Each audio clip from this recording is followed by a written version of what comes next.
On November 3, 2025, the previous congregate home rules, adult foster care family home rules, small and large group home rules, and certification of specialized program rules, as well as the fire safety rules for family homes and group homes with 6 residents or less, were updated and combined into one single rule set.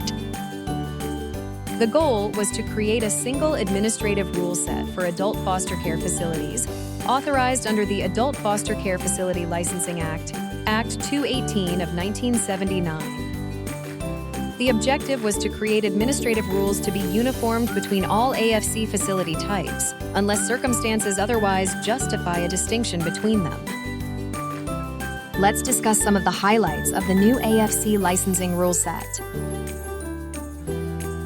Rule 400.627, Sub-Rule 2, mandates that all licensees and administrators complete the adult foster care new provider training within 6 months of license issuance or higher. A link to sign up for training announcements is located in the information box below this video. Once completed, the training doesn't have to be repeated if documentation exists. Licensees and administrators should keep certificates in their personnel files. No more mandatory TB tests for AFC employees. Rule 400.631, Sub-Rule 5, replaces blanket TB testing with a risk-based health screening. Visitation and overnight guests. The new rule set requires a licensee to have a written policy on visitation that includes if overnight visitors are allowed. A roommate must consent to have an overnight visitor if in a resident's semi-private room.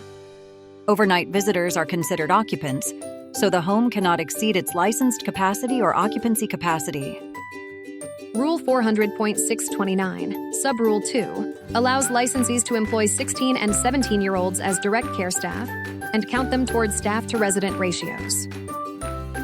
This requires parental or guardian consent for the minor's background check and direct on-site supervision by an adult staff over 18 years old. The minor must complete training and orientation before working independently and cannot pass medications or transport residents. The new rule set indicates that licensees are no longer required to use the Resident Funds 1 and 2 forms to record resident funds and itemize transactions, and may create their own forms. Licensees may hold up to $400 of a resident's funds, up from $200. And residents must have immediate access to not less than $40. The use of wireless smoke detectors in AFC facilities is now allowed. For new construction, conversions to an adult foster care facility, and changes of adult foster care licensing type, instead of the approved smoke alarms being powered by the facility's electrical service, a wireless system in compliance with the National Fire Alarm and Signaling Code 2019 edition is accepted.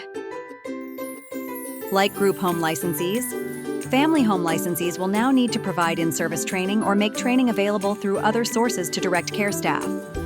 Direct care staff shall be trained and competent in all areas outlined in Rule 400.629, Sub-Rule 5, A through I. New staff records, personnel policies, and job description requirements for family homes who employ staff.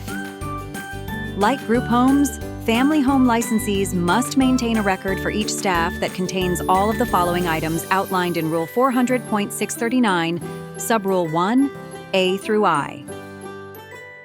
If family homes employ staff, family home licensees must have specific written policies and procedures and job descriptions. Additional food service requirements.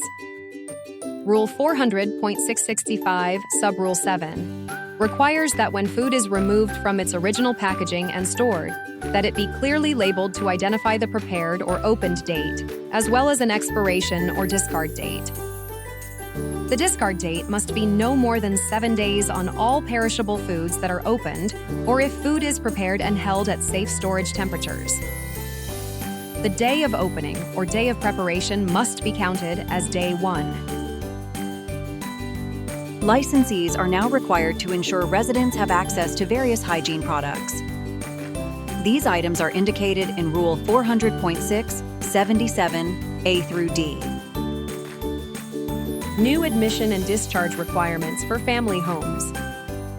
According to Rule 400.687, Sub-Rule 1, Light Group Home Licensees, family home licensees are now required to have a written admission and discharge policy and shall make it available to a resident and resident's designated representative.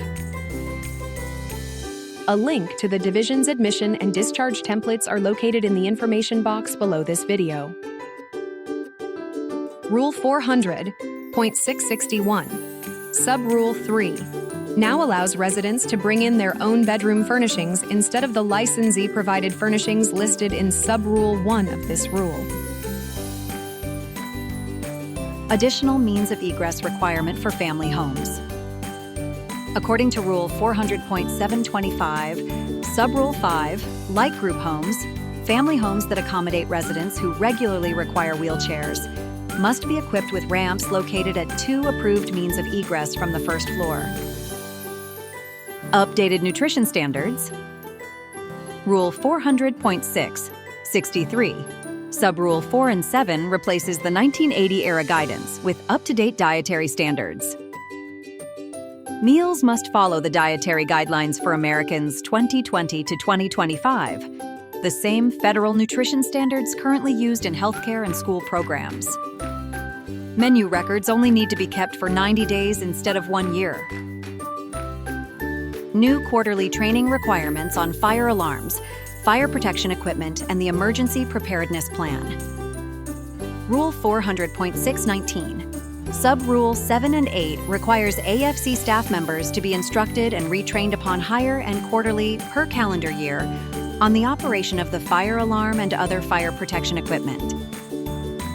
Licensees are also required to practice their Emergency Preparedness Plan, including the Fire Safety Plan, at least once a quarter per calendar year during each shift, 7 a.m. to 3 p.m., 3 p.m. to 11 p.m., and 11 p.m. to 7 a.m. A record of the practices must be maintained for 2 years. This video does not include all the changes made to the adult foster care licensing rules and only outlines significant changes and additions. Subsequently, it is the responsibility of AFC licensees to know and follow all AFC administrative licensing rules. A link to all the AFC administrative licensing rules is located in the information box below this video. Thank you for watching our short video presentation on the key highlights of the new AFC licensing rule set. We encourage providers to reach out to their assigned consultant for additional guidance and technical assistance. See you soon!